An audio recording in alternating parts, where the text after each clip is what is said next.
Hey, hey, hey, hey. Hey, everybody, it's MsTonya. How you doing? How you doing? It is Thursday. It's Thursday, and wherever you are on this beautiful day, I hope you're making sure that it's a beautiful, beautiful day for you. Yeah, because if you make sure that it's a beautiful day for you, I'm sure that you're going to make sure that it's a beautiful day for someone else. Well, let me let you know. It's the Noontime My Time podcast. We're on episode 52. Can you believe it? Episode 52. And it's Think About It Thursday. Think about it Thursday. Yeah, that's right. So to get in here, your admission today is curiosity. That's what it is. Curiosity. That's what it costs to get in here today. I need y'all to be in the spirit of inquiry. Yeah. You need to have an expression of some inquisitiveness. Not so much nosy, but you gotta have some of that wanna know, and you gotta have some of that wanna know for a good reason, for a good cause, because I want us to have a conversation. I want us to talk about I know you probably saw the title, "The Hood Influence." The hood influence, we need to talk about the meanings of that word. We should. We're gonna have, like, a candid conversation and examine the ways that the meaning of hood has evolved over this time. And how it shape our discussions and how it shape our identity. We need to talk about it. We should. That term has been both celebrated and it has been both stigmatized. That one word, hood, has had a powerful impact on the perceptions of Black neighborhoods and the people who live there. So I want us to get into this conversation and I want us to explore this topic and gain a deeper understanding of the role of language and how it plays a significant role in shaping our identities and our experiences. All right?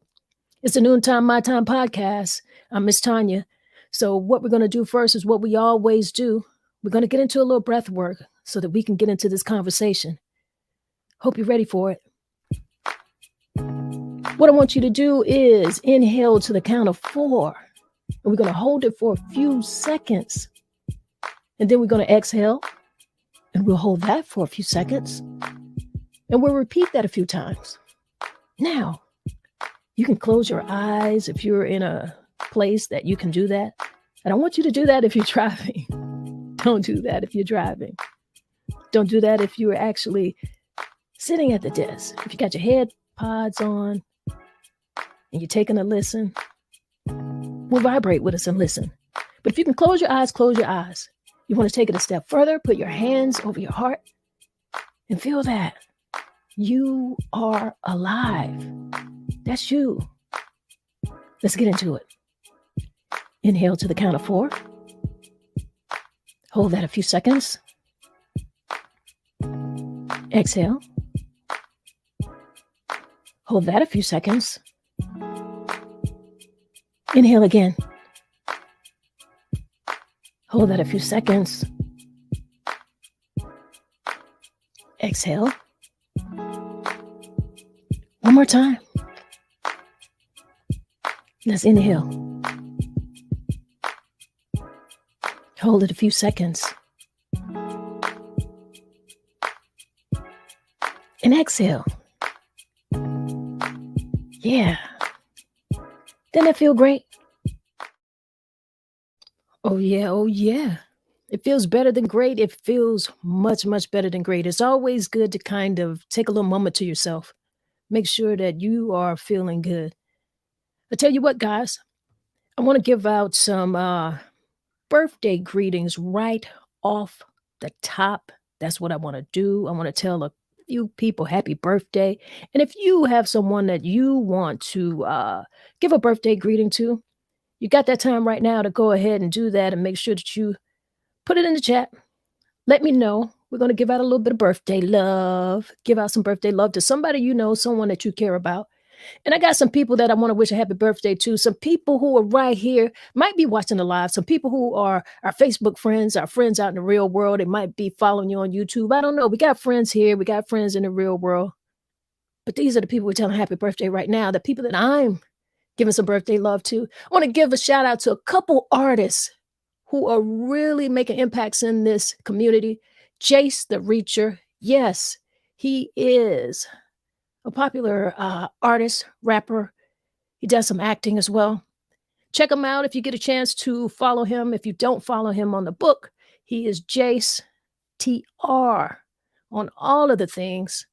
Also wanna give a very special happy birthday wish out to Harry McFadden. Harry McFadden is an educator, he is a visual artist, a painter, cool, cool guy. Give it up for Harry, let's give him some birthday love. Also wanna send out some love to Lillian Wright. Happy birthday, Lillian. Also wanna give out a little birthday love to Veronica Williams. Happy, happy birthday, happy birthday. Hope you all enjoy your day to the fullest. You should. Don't let anybody spoil your day. Don't do it. Don't you let them do it to you. All right? I also want to go ahead and see who we got in the building because we got some stuff to talk about, guys. Let's think about it Thursday. And I've been thinking. I've been thinking some things have been on my mind. And that's what made me choose the topic that we're talking about today. I wanted to talk about the hood. And I'm air quoting hood, right? What the hood means, that word. We need to get in here. I want you to tell me what the hood means to you. We're going to have the conversation in the chat like we always do. All right, I see Genesis is in the building. How you doing, lady? She says greetings. And I send that right back out to you. Send it right back out to you. All right, guys, you know what we got to do. Start thinking about it. Go ahead. Start letting me know what the hood means to you. The influence of the hood, the meaning. What does that word mean? What does it mean? Let me just go ahead and ask this question. I want to know this because we should be thinking about this. Who's still out here sitting on front porches? Who's sitting on these front porches just like grandma used to do? Who's sitting on the front porch like grandma used to sit on the front porch and watch everything? Watch everybody passing by. She recognized every car. She knew which house they were going to. And if a strange car rolled through, she was going to find out who was driving it, and she was going to find out whose house they were going to in the neighborhood. And yeah, I did say neighborhood. I put neighbor in front of hood because that's what we used to be. We used to be neighbors before a lot of us just became hood. And to me, hood doesn't sound like a place that I want to live. I can't identify with that as a way of living, as a sense of pride, but that's just one side and an opinion. I want to know yours. I think we need to put the neighbor back in front of the hood. We need to become a neighborhood again and start taking care of one another. As I'm looking out and I think about all of the kids who are growing up now, and I think about who those people were who sat on the front porches and why we're not seeing people sitting on the front porches anymore, why nobody's out here protecting our children, taking pride in our property, making sure our neighborhood was maintained, look well, have a sense of pride. The kids could ride their bikes, they could skateboard, roller skate, play basketball in the driveways. They did all of those things.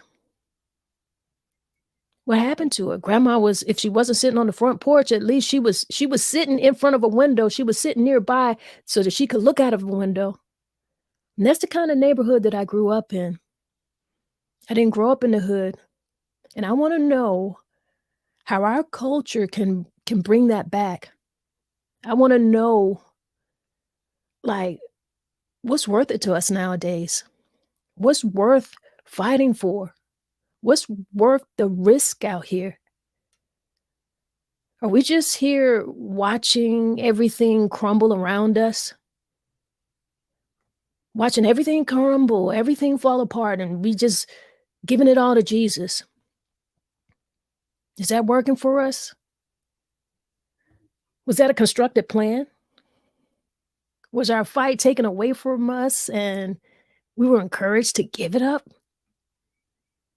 I wanna know, I'm asking questions because I want us to get into this conversation, and I want you to know that I think it's serious, and I know that you do too, and we all have different experiences, and we gotta share it, we gotta hear each other. My experience is not gonna be yours, and that's why we gotta talk, right?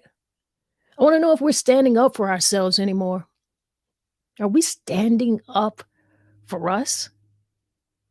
Are we? Because I feel like we have to. I feel like there are some things that are worth the risk, you know? A lot of things are worth taking that risk. I see my people are coming through now in the chat, so I wanna find out where you are, how you're feeling about it. I got a comment here from Genesis. She said, "Hood is love to me. My neighbors and my friends are great memories of my hood. It was called the bottom." Tanya Mormon, we're here. Respect. And see, that's the thing about the hood. I like what she said here. She said, "Hood is love to me," right? She said her neighbors and her friends, it brings back great memories of her hood. Different meanings that it can have. We're gonna get into it, definitely. I see Amari Fox here. Fox is in the building. How you doing, Fox? Always good to have a conversation with you. Thank you for joining us here. Amari says, "I'm good with the hood. Owning and internalizing the things that have been done to us is problematic. But on semantics, the word itself is better than some terms of endearment or otherwise that we've embraced." Dig it. Amari Fox also says, "Old school dignity. I'm not Southern, but I miss the eye contact and speaking to strangers, neighbors." Exactly. That's how it was here. I'm in the South. We had that, you know? And as you hear from the comments in here already, you know, we know that the hood has both positive and negative connotations associated with it, right? But it really does shape our perception of the Black neighborhoods and how people live within their neighborhoods or within their hoods. On one hand, the term has been a source of pride. You're hearing that now right here in the comments from Genesis and from Omari.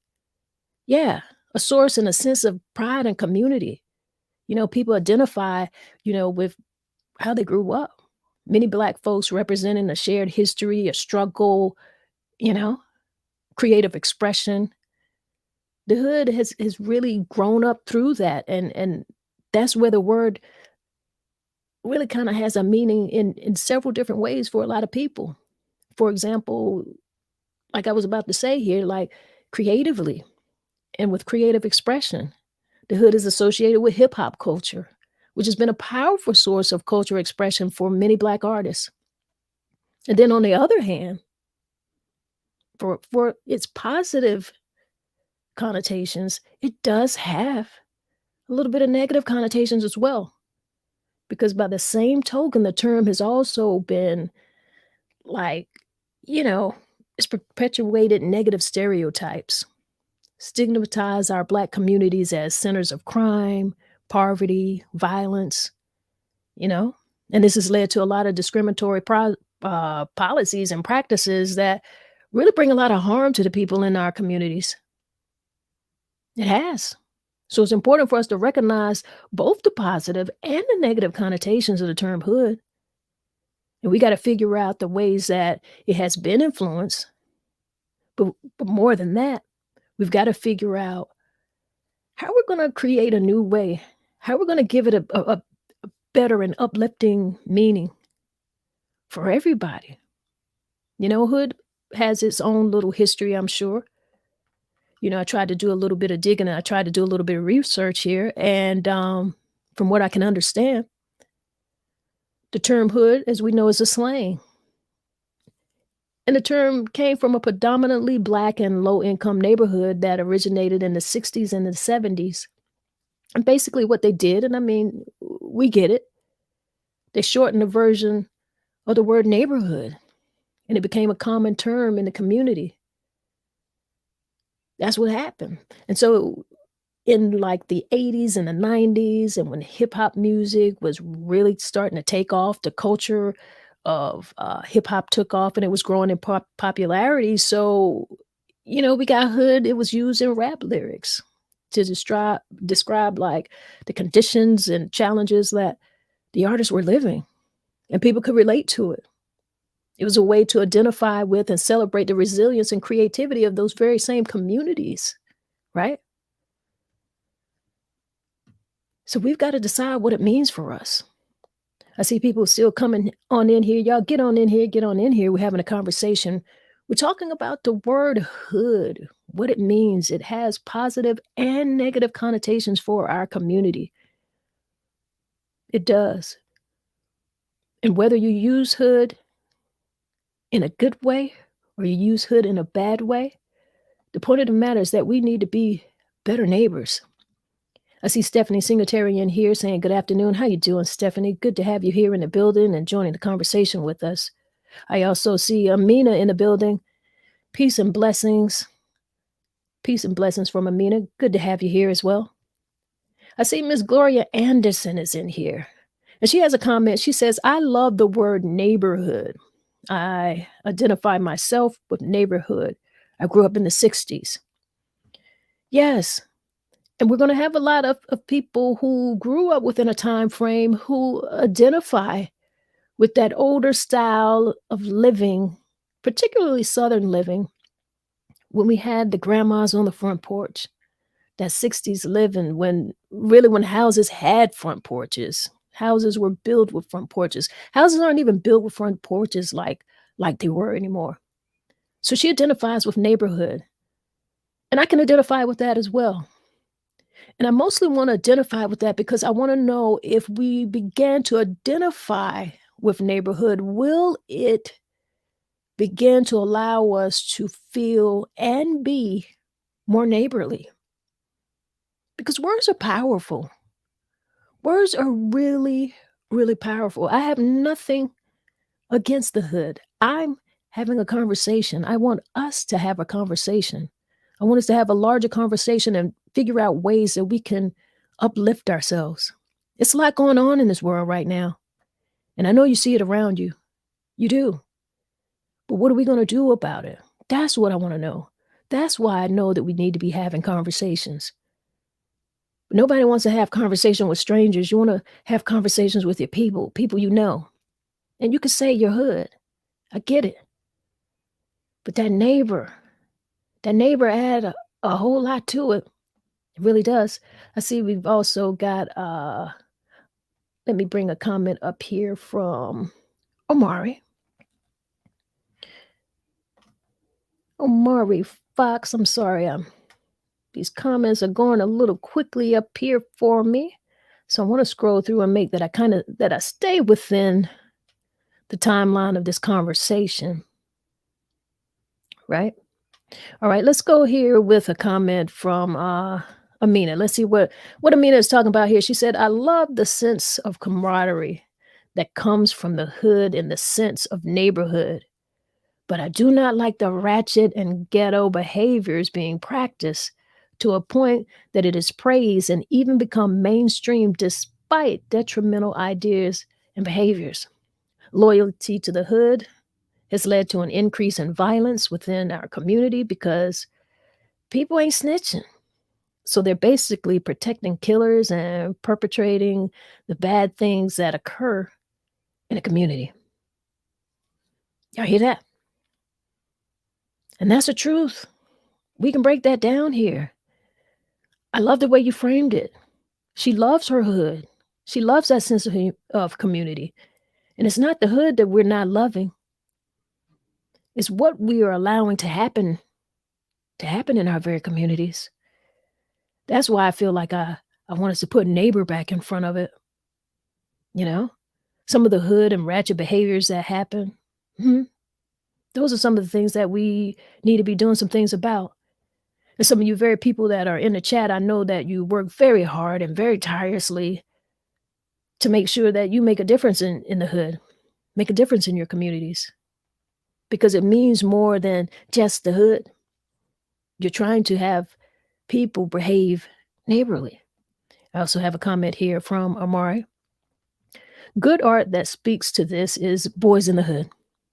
When Lawrence Fishburne broke down thinking and choices, in spite, despite the outside factors, home ownership, businesses, and most especially that we can't afford to be afraid of our own people. Whew. I don't think that means putting ourselves in harm's way, but I would never believe the portrayal of our people as natural born savage, but we've never recovered from crack and crack culture. You're right. There's so much here, people. And I agree with you. Amari has a whole lot of truth here. Make sure that if you're able to watch this, that you read that again and read it for yourself. But I'll read it again for you. He said, good art that speaks to this, speaks to what we're talking about here is Boys in the Hood. And he's talking about when Lawrence Fishburne broke it down, thinking and choices, in spite, despite the outside factors, home ownership, businesses, and most especially that we can't afford to be afraid of our own people. I had to think about that. We can't afford to be afraid of our own people, and we shouldn't be. He also goes to say, I don't think that means putting ourselves in harm's way because we can't be ignorant to the fact that you could be in a place that's dangerous.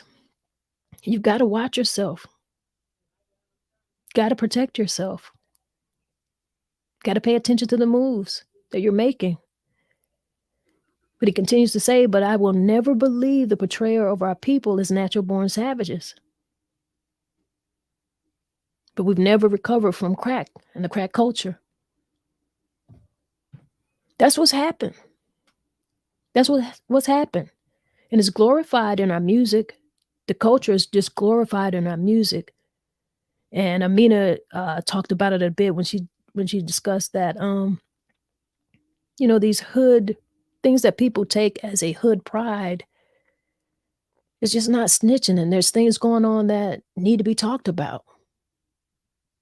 Things that need to be corrected. Some grandmas need to be sitting on the front porch, somebody.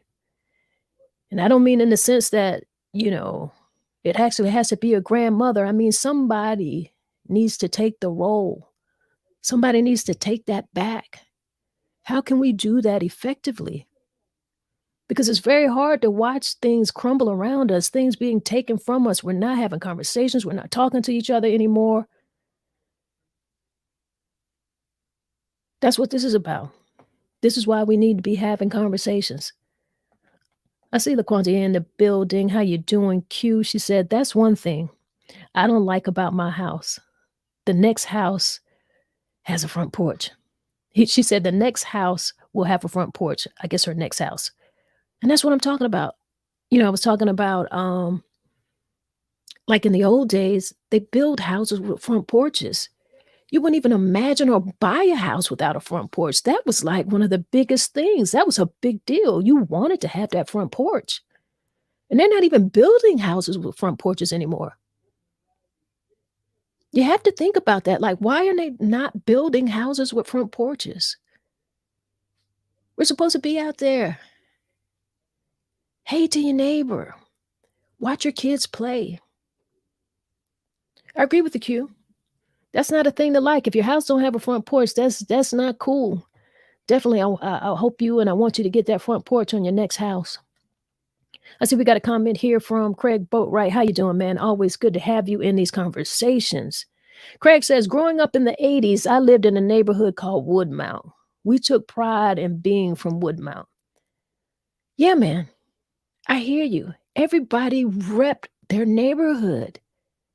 People took care of their neighborhoods. People cared about their lawn maintenance. A lot of times today, you go through a lot of these hoods, they're dirty, there's trash, things are unkept. It looks like people don't care. And I don't know why that is. I don't know. So that's why I say we have to be careful about some of the words we use. And we should because words are powerful. We just took the neighbor off the hood and made it a hood. What did that make it be? Did that really make it cool? And I'm not at all insulting, and it definitely is not my intention. So certainly do not take it that way. It's not my intention to insult anyone to say that I live in the hood. No, but I want to know, is it insulting to put neighbor back into it? I feel like we can. I feel like we should. I see we got another comment here from Genesis. She says, Amina, the saddest thing is what you said is, here's a small town. If my neighbor's son kills my son, we don't speak, but your son stays free. Why? Our misplaced loyalty is a perfect example of mental slavery. We don't tell because of what you will be labeled or that's the police job. Over time, not telling leaves our communities bare of men to raise our children, the men to be positive influences. That's a problem. That's a problem. Small town, big town, major city, south, north, west. That's a problem. Any neighborhood that you live in and someone has been killed and no one says anything, no one saw anything. Grandma's not sitting on the front porch. Somebody running around free who we know committed the crime. And we call that the hood. And there's nothing neighborly about that. There has to be something. How can we, as a people, take our neighborhoods back? How can we take them back? How can we build them? How can we make our young people feel good about being from the neighborhood? How do we do that? What are some of the things that you guys think that we can do? Because we know what the problems are, but what are some of the things that we can do? I want us to take a closer look at it. That's why it's Think About It Thursday. I want us to think. Sometimes we just need to get quiet and think. Sometimes we need to have a conversation that just sparks us to sit down, think. That's what we got to do. That's what we got to do. I tell you, I'm a poet and I'm in a community of artists and other poets who are equally influential in the community, people who know the importance of language. And as a Black woman, I really am, I know firsthand the power of language, the power it has in shaping our identities and our experiences. So for me, the term hood, it has a rich and a complex history in the Black community. And it's just been used in so many different ways. It's both a term of pride and is equally a term and label of oppression. But it still has cultural significance, particularly in our music and hip hop and on the rap music scene. We know it. Every day we hear it. Our young people are influenced by it. You see it in the clothes, you see it in the fashion, you see it in the attitude and the swagger and the walk. But see, we're not living in the past. We've got to examine what's going on right now. We've got to look at the things that are happening in our faces right now, what's going on in our communities today, and how the meaning of hood has evolved over time and figure out, do we want to change that? What are we going to do about it? I see Amina here in the comments, and Let me go ahead and read this particular comment. I mean, it says, I have a personal gripe about hearing some Black people talk so much about how white people are or have oppressed our community, but no accountability towards ourselves. I've never seen a I've never seen a white person pull a drive-by. Never seen white people driving through the hood or throwing trash down. You got to do better. And there's way too many false leaders, institutions in our hoods for them to be in the state that they're in. Well, that's a conversation to be had. We definitely can't blame other people. But I'll tell you this, I do know white people who have done drive-bys and come through our hood and thrown trash down and things like that. And guess what? The interesting thing is those particular guys who did that, they wore hoods. Yeah, they wore white hoods over their heads. Now, I remember that growing up in the South. I can tell you an experience that I remember very vividly as a child. We know when they come riding through our neighborhood, you could hear the noise, they'd be yelling and be on the back of a pickup truck driving through. And we all had to turn out, it was just like a panic in the house. Everybody had to get quiet and had to get down because you didn't know what was going to come through that window. And just being a kid and just being curious, I wanted to look, I wanted to see, like, I couldn't understand, like, why this was happening, like, why everybody got so afraid, like, why we were afraid, and we had to get on the floor and turn out all of the lights, I didn't know. And so this one particular time, the good old boys was riding through, and I just wanted to see. And so I got up on my tippy toes, and I looked out at the front door, and as soon as I look out through the glass, my eyes made contact directly with a white guy. Young, as a kid, I thought it was a man. Now that I can reflect, I kinda see the youth in him as well. But it was a young man, and our eyes just made direct contact, and somebody pulled me down from the window, and as soon as I got pulled down, that's when a brick was thrown through. So I do know we've been terrorized in our hoods, and I don't want a whole lot of people to have had that experience, and I certainly won't forget it. But yeah, our neighborhoods have been destroyed. Our neighborhoods have been burned down by white people. They have. They've been burned down. Multiple neighborhoods. You know about it. You know the history. And if you don't, it's available for you to learn. And that's not blame. That's truth. And it's not so much that this conversation is to be that. It's more about what are we gonna do? What are we gonna do about our neighborhoods?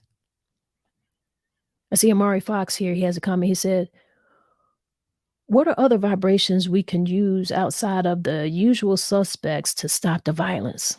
How can neighborhoods go from noun to action that practice starting and building? We know what we don't want, but not always clear about the implications because we know that is, wait a minute here. Let me see. Because we know that hmm, long story short, he's trying to figure out how can we be clear about what's going on because there's a whole lot of trauma, right? And it's uncomfortable to walk around with people who have been broken. Are we willing to do what are we willing to do? We got to figure it out respectfully. We got to figure it out. How can we respectfully live our lives and just help other people? How can we do that? How can we? You know, we always talking about stop the violence. We've heard that before. They've made songs about it. There's always so many protests. about stopping the violence. We've had so many stop the violence events. But what are we doing? What are the actions we're doing? That's what he's asking here. What are some of the actions we're doing? What are some of the things that we're practicing to make sure that, we make a difference? How can we take some of the trauma out of this? It's just uncomfortable to be in a hood or consider it a hood and know that you're walking through there uneasy. And you feel it. It's like you're watching your own back. And why are we watching our own back when we're around our own people? That's a problem. That's a serious problem. There are people that we very much know are not liking us, who do not have our best interests at heart. But we feel safe in their neighborhoods? So safe that we wanna move out to those neighborhoods? But can't have that same energy and same sense of making things safe, making things look nice, being prideful about what it is that we have so that it looks good. Nobody wants to have the best maintained lawn anymore. Nobody doesn't want somebody throwing trash in front of their house or even at your neighbor's house. If you're walking down your street and there's trash or a piece of trash in front of your neighbor's house, you don't wanna pick it up because that's the neighborhood? That's our neighborhood? That's why I think neighbor in front of hood makes a difference. I see, Q has another comment here. She said, "Try to bring back what you remember and make our hood better." That's the first sentence there. She says, "Try to bring back what you remember and make our hood better." I agree with that.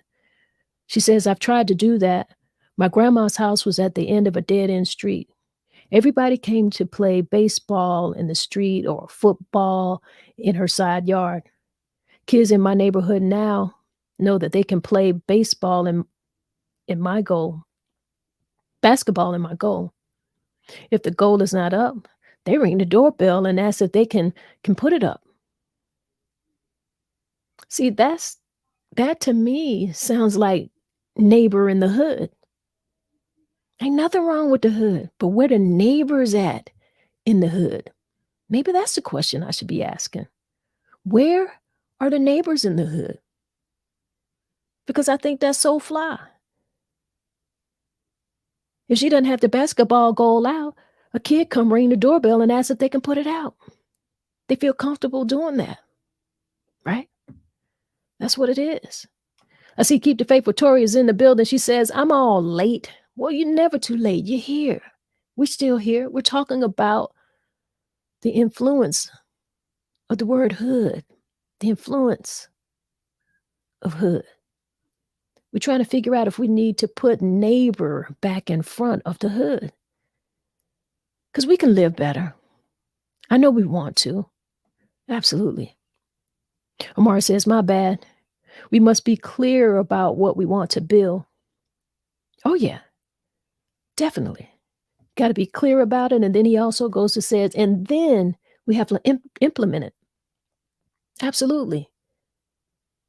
We can't just talk the game, but we gotta start somewhere. So we gotta have the conversation, and we gotta talk all of the sides. Like, what does this mean to you? Let me tell you what it means to me. And can we meet somewhere and take all of these good things that can work for us and make sure that it's going to work for the whole? Put neighbor in front of my hood. Where are the neighbors in our hoods? We got a comment here again from Amina. She says, "I feel like it starts on an individual level with self-respect and raise the vibration within our home and trickle out into our closest neighbors, then beyond. I practice and advocate for Black on Black love. I am the one who does as little harm as I can and help as much as I can. I've helped with neighborhood cleanup efforts, giving affirmation to the boys on the block to encourage them to choose better. But more than anything, I'm reaching out to the youth. It's easier to build strong children. That's what we got to do. And and to be honest, if all of us individually choose to do something, if we each choose to do something, you hear it, something is being done. It is. I see Dean in here. How you doing, sir? Good to have you in the building. He said hood is the shortening of neighborhood slang. Absolutely. It was shortened. Shortened in terms of the word. But now, more than it being shortened as the word, it seems like it's shortening the values. And that's not what we want. That's not how we should be living. We don't need to shorten the values, not for ourselves. We need to be building. So if it was shortened and it's not working for us, let's put the neighbor back in front of it. What y'all think? What you think? Because this is larger than the word. But you see how important and see how powerful words can be. We shorten neighborhood, right? We got a slang for it now because, I don't know, take a little less time to say neighborhood when too much of a hurry or it's cooler. I don't know. I mean, I don't know. We know that it is a slang. We know that it is shortened from neighborhood. And we do know when it started occurring. But is it still valuable to us today? What are we gonna do about it, people? I'm just here. I'm a conversation starter. I'm not a trouble starter. No, not starting no trouble. I'm asking questions. We having conversations. I love it. I love everybody in here who has taken the time to come in and get in this conversation in the chat. This is what we can do because this digital age, people use these internet streets for so many different things. And I wanted to find a way of us kind of using it differently. This is definitely one. Everybody's got an opportunity to get online and everybody can have a podcast. But can we have a conversation? Can we build? That's what we want to do. All right, guys. If you got any more comments that you want to put here in the chat, make sure you go ahead and get your comments on in here. I see we've got Les Eccles joining us here this afternoon in the building. How you doing, Les? Always good to have you in the conversation. Les says, you are right about value. We give too much power to others. If we call it the hood, doesn't make it a bad place. We've been letting people define what our hood is, and we seem to fall within their negative expectations. Yeah, I agree with you, man. I agree with you, and I think everybody here in the conversation agrees with that. It's not a bad thing to call it the hood. No, it's not. But the things that we see happening inside of it, it's horrible. Sometimes horrible. And it can be better. That's why I'm asking, where are the neighbors in the hood? If we don't want to put neighbor back in front of the hood, if we don't want to say neighborhood and feel good about being neighborhoods and make our neighborhoods neighborly, we don't have to do that. It could be the hood. The hood can be nice. And to be honest, I don't see why we couldn't make it nice. So many people have already expressed that they remember, they have great memories of their hood, fond memories of their friendships. But they're only memories. What about today? What value can we bring to them today? What will it take? That's what I want to know. And why are some people afraid to go in the hood? And I'm talking about black people. I'm talking about our people. Why are some people afraid to go into the hood? Why, when a person reaches a certain level of success, they know that they got to move away from the hood?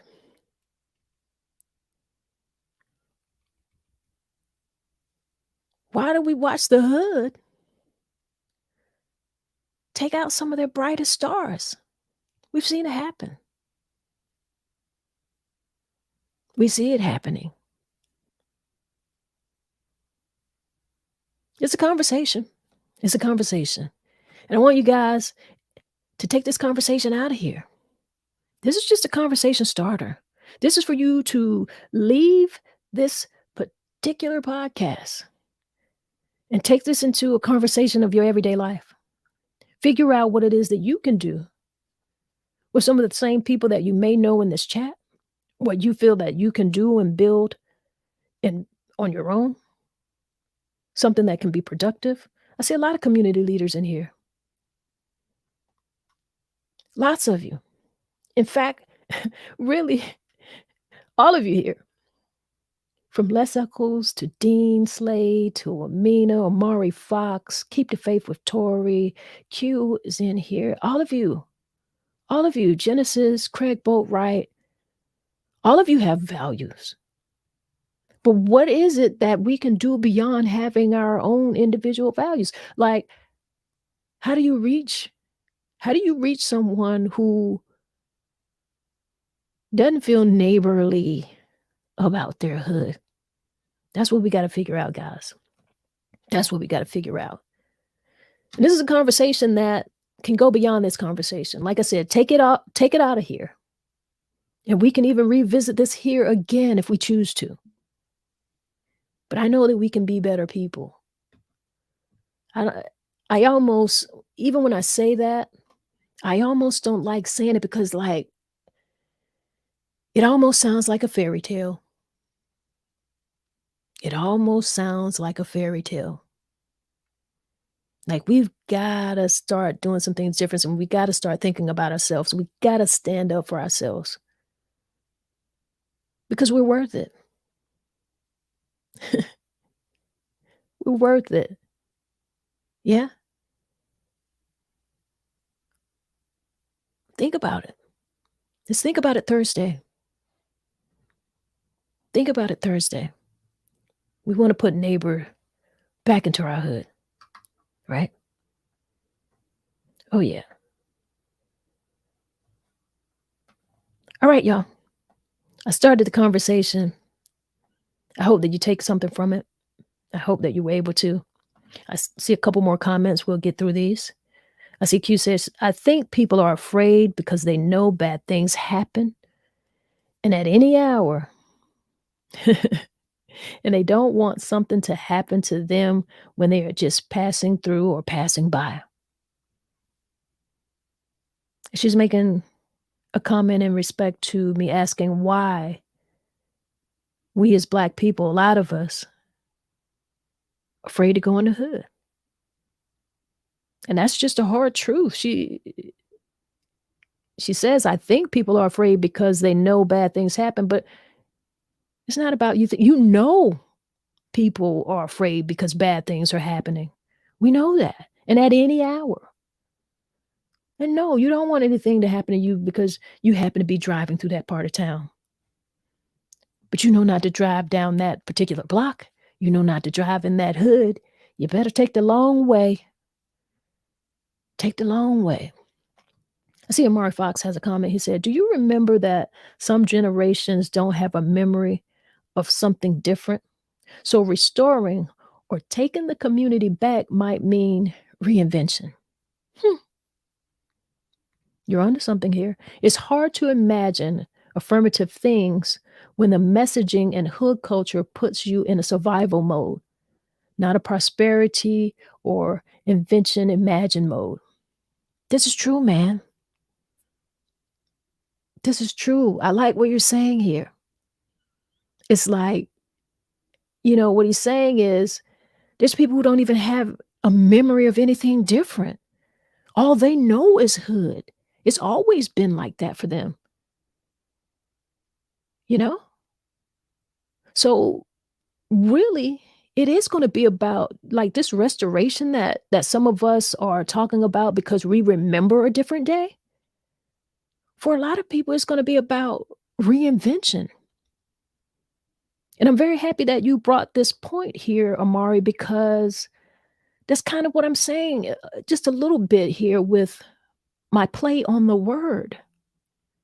That's why I feel like we need to put neighbor back in front of hood because it will make a difference because they only remember hood. So we need to teach them and show them neighborhood. Maybe that's our job. That's what we're supposed to be doing. Let's just put the neighbor back in front of it. And not just in conversation, not just for word purposes. I know that we're thinking bigger than this. But we are, and I am stressing the power of words.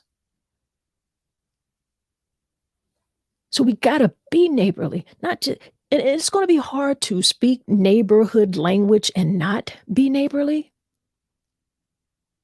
You feel the power in that already? You can't even say neighbor or neighborhood or my neighbor and not think neighborly. That's what we gotta do. I see Craig Boatwright has a comment here. He said, let's keep it 100 real quick. All right. The reason most people don't go back or move back into their old neighborhoods is because we've outgrown them. Crime is high, poor maintenance, or deteriorating homes. I personally, I still rep my own neighborhood based on fond memories, but I'm not subjecting myself or my family to what has become today. Absolutely. That's exactly what we're talking about. We're talking about crime being high, poor maintenance, no one having a pride of ownership or a pride of, you know, having your home look good, making sure it's maintained, making sure your yard is maintained well, plant you some little flowers, have some roses. That's a neighborhood thing. That's what neighbors do. And I think Les agrees with you here. He says, preach, because all of these are truths. We know it. Amina here in the comments, she said, exactly. These kids nowadays only know the hood to be a bunch of bad things. Most of our young men think that they have to live up to being a hood boy because street cred gives them respect and ensures safety. I detect no lies here. None. Most of these young guys, they got to live up to being that hood and that hard guy. Because if they're going to live there, they got to live up to that. They got to have some respect. They got to make sure that they're safe. So they become hard. But I know that if Miss Emma was sitting on the front porch and she saw him walking by and she said something to him and he'd have to say, yes, ma'am, or something of that nature, I'm going to tell you something. That's a different way of living. We need to get back to some front porch neighborhood living. I see Craig Boat right here. He says, Pookie is probably now the man of the house. It's sad, but it's true. It's sad, but it's true. And another sad truth is they don't really want to hear anything from somebody who doesn't even live in their hood. They want to hear what you got to say because you don't know what's going on. You ain't from the hood. You ain't hood. But if we change those hoods, make those hoods neighborhoods, I don't know how we can do it. I don't have the answers. I'm asking questions because I want to know. I do want to be a part of it. I want to do my part. Let me know what y'all come up with. Let me know. Let me know. I want to thank y'all for not finding it robbery to spend some of your time, excuse me, spend some of your time here to have this conversation because you very easily could have just scrolled right on by. It's a whole lot of stuff that you could be listening to and or watching right now. It's out here. Millions and millions of videos and podcasts are uploaded every day. Every day, every hour, just millions of them. I see Les Eccles has a comment here. He said, neighbors need to go in and help rebuild and fix. That's part of what we are missing. Sorry, but we waiting on these churches to take communities back. It ain't gonna happen. The church is not even going to the hood. Woo! I don't know if y'all was ready for that truth because I sure wasn't. Let me y'all keep typing. I see the comments going here. Let me take a drink of water on that. Y'all read that again. I gotta take a sip of water.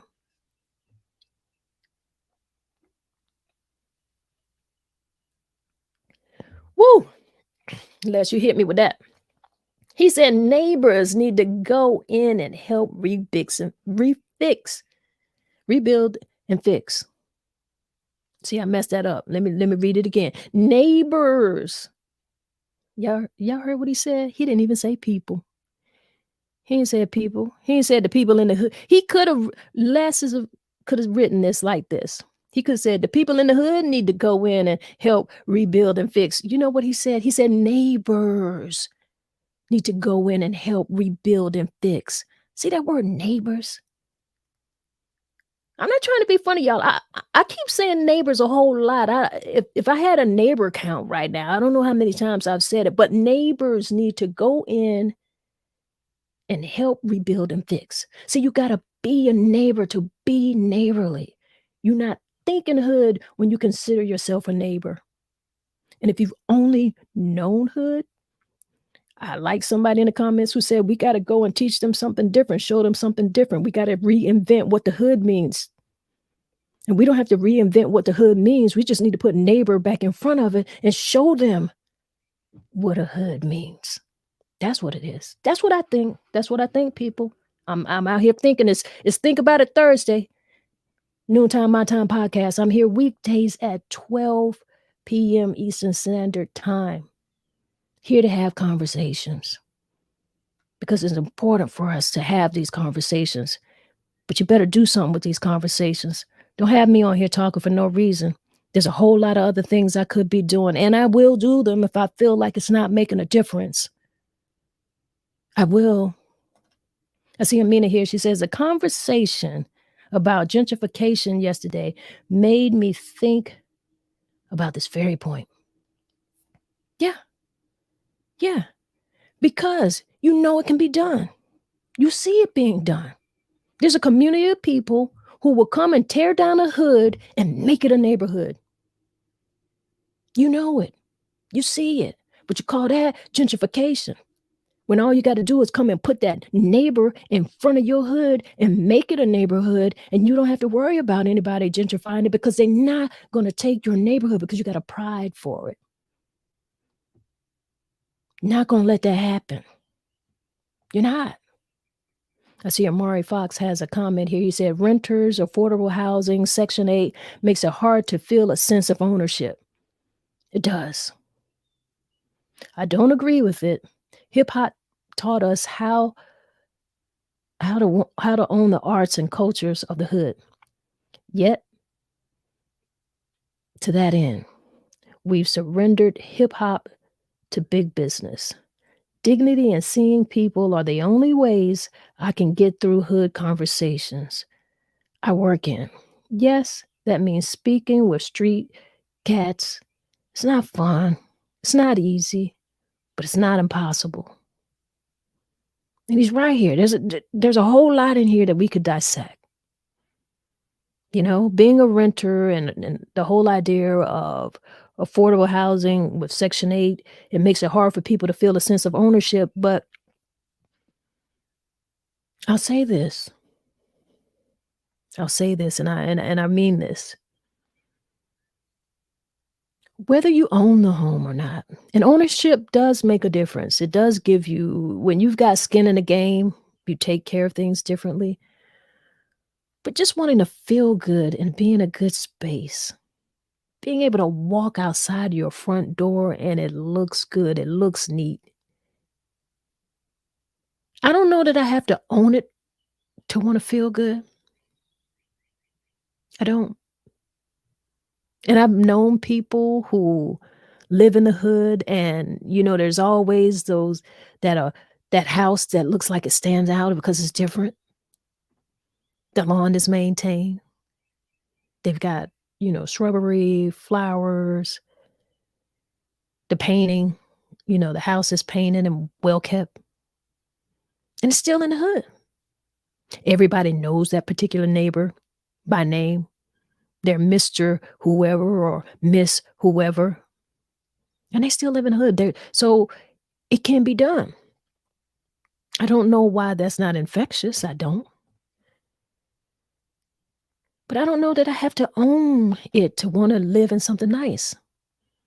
I wanna feel good. I wanna be in a nice space. I wanna have a nice peace of mind.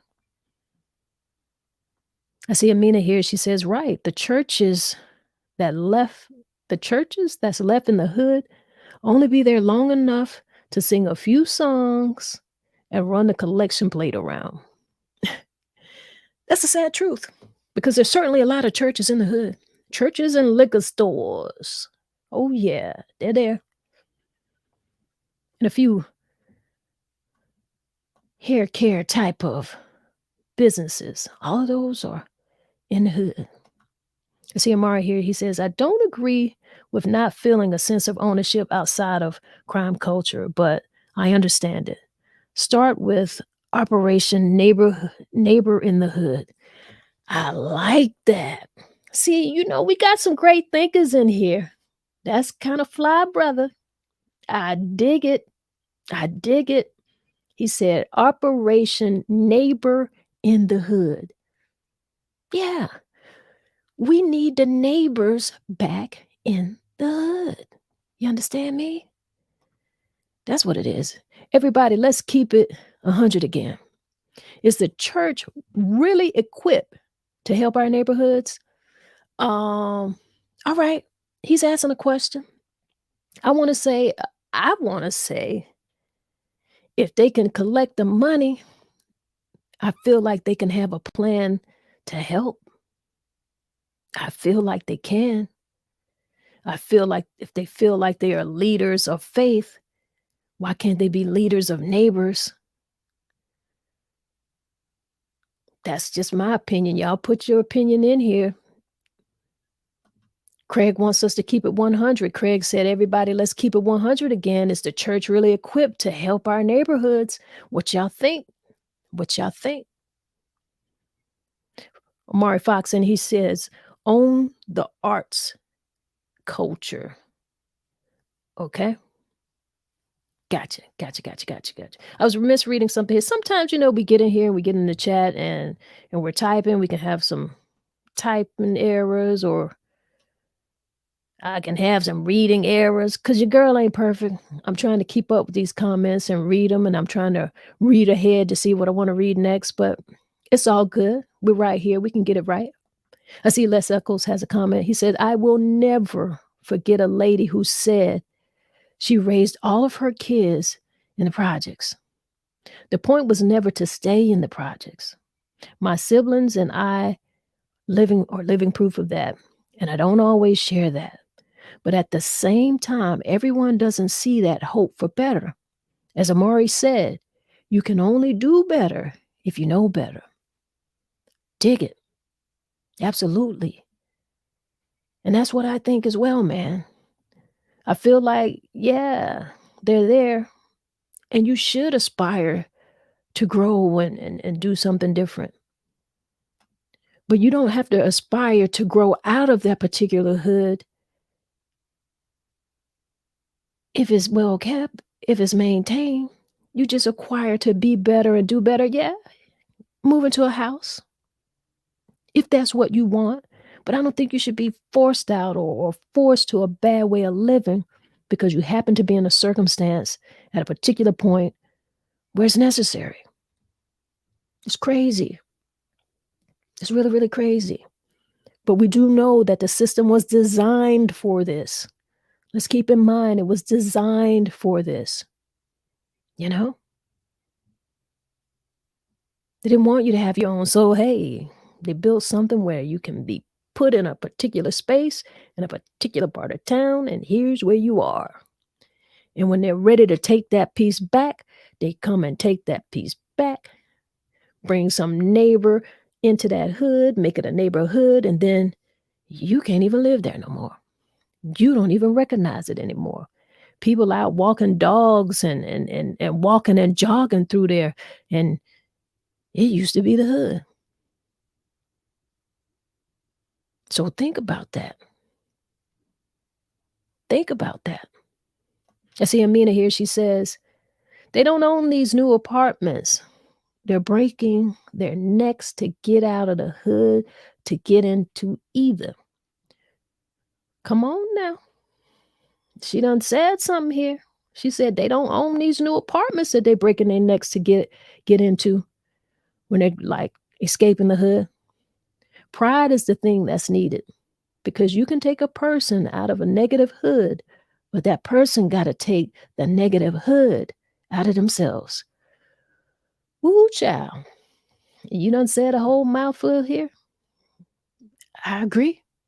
I agree with that 100%. I see Q here in the building. She said, Craig, no, because we didn't go to church like our families did. Okay, Q is responding to Craig asking us to keep it 100 and asking if the church could really help us. So Q is responding. She said, Craig, no, because we don't go to church like our families did. You're right. And Miss Gloria Anderson, she says, amen. That's what it is, people. We put it all out here. We know what's going on. We see it out here. What are we going to do about it? Think about it Thursday. So think about it. Think about it. Think about it. We just had a whole frank discussion on how the influence of that word hood has been. Think about that. We want to put the neighbor back into it. All right, y'all. I've been here over an hour. I think I done took up a whole lot of people's lunchtime. I want you to get back into it. Go ahead and enjoy the rest of your day. I see some comments still coming in, so I don't want to cut anybody off. I see Les has a comment here. He said, many Section 8 owners only proactively show Black people certain size of town as options. Notice all income-based housing in good neighborhoods is for the elderly and disabled. Got a point. Very valid point. I've seen it, because there are some neighborhoods that you would not know that were neighborhoods that took Section 8. But see, those are only for people who understand the idea of being neighborly. It's not even about them being needy. It's not about need. It's about being neighborly. There's a difference. There's a difference, people. We're going to be out here and we're going to be neighbors out here, y'all. We get ready to get back into the workday. Yes, we are. We're going to recalibrate and we're going to take our time and we're going to take just a little moment for ourselves. And we're going to do just a little bit of breath work. Yes, we are. We're going to breathe this thing on out.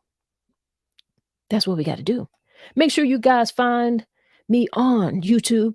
I want you to find me on YouTube. I am MsTonya TV. That's MsTonyatB. In case you're not watching. All right. Make sure you do that. Tell somebody, tell your friend, tell your neighbor. I hope you got a neighbor. Miss Gloria Anderson said, we really need to take pride in whatever neighborhood we live in. Absolutely, Miss Gloria. Absolutely. I agree with you. And on that note, that'll be the last comment for the day. We get ready to get back into our workday. We're going to breathe this thing out. Thank y'all. I got a whole lot of love for you. Now let's do what we got to do and breathe it out. Let's do some breath work. Inhale to the count of 4. Hold that a few seconds. Exhale. Hold that a few seconds. Inhale again. Hold a few seconds. Exhale. And hold that a few seconds. Inhale one more time. Hold a few seconds. And exhale. Yeah. Now, don't you feel great? I feel great. I appreciate you guys. And if nobody gave you a smile today, if nobody smiled today, you just close your eyes and give yourself a big smile and see how that feels for you. Right? Y'all be great out here. It's what we do. One love, y'all.